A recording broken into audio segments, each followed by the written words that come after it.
Dragon సినిమాకి సంబంధించి నిన్న రిలీజ్ అయినటువంటి ఒక గ్లిమ్స్ ఇప్పుడు సంచలనం రేపుతుంది. అటు రికార్డుల పరంగా కావచ్చు, ఇండియన్ సినిమా సంబంధించినటువంటి ఇప్పటి వరకు ఉండేటువంటి ఏదైతే మిగతా సినిమాలకి సంబంధించి ఎప్పుడు ఒకే టైప్లో ఉంటాయి సినిమాలన్నీ అనే కాకుండా ఒక కొత్త తరహా, ఒక హాలీవుడ్ రేంజ్ ఒక విజువల్స్ అన్ని కూడా ఈ సినిమాలో కనిపిస్తున్నటువంటి పరిస్థితి ఉంది.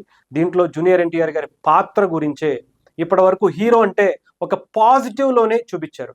బట్ ఈ సినిమాలో ఒక నెగిటివ్ కోణంలో కూడా చూపించేటువంటి పరిస్థితి ఉంది.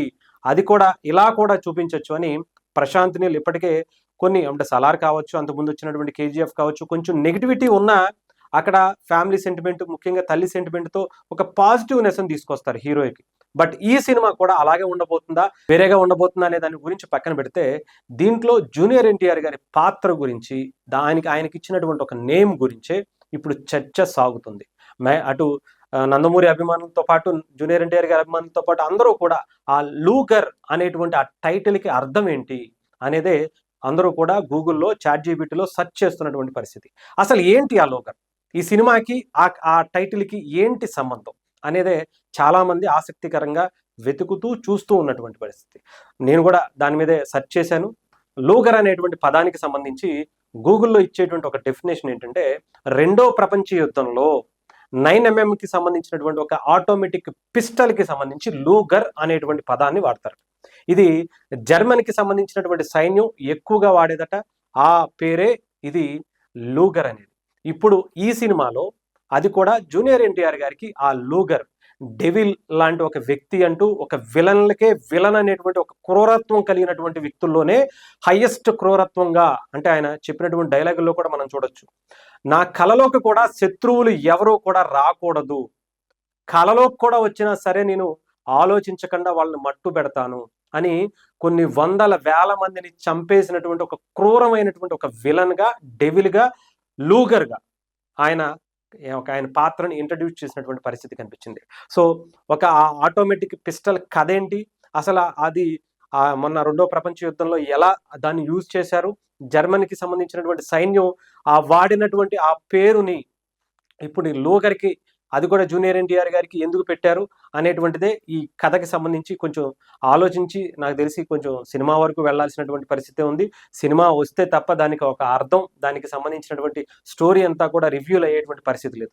బట్ సినిమాకి సంబంధించి అన్ని క్యారెక్టర్లు రివ్యూలు చేసుకుంటూ వచ్చేటప్పుడు ఆ ఎలివేషన్ ఏదైతే ఇస్తారో హీరోలకి సంబంధించి, అలాగే విలన్కి సంబంధించి అవన్నీ కూడా ఇస్తూ కనిపించారు. అలాగే హీరోగా అనిల్ కపూర్ గారిని అక్కడ చూపించడం అనేది కూడా జరిగింది.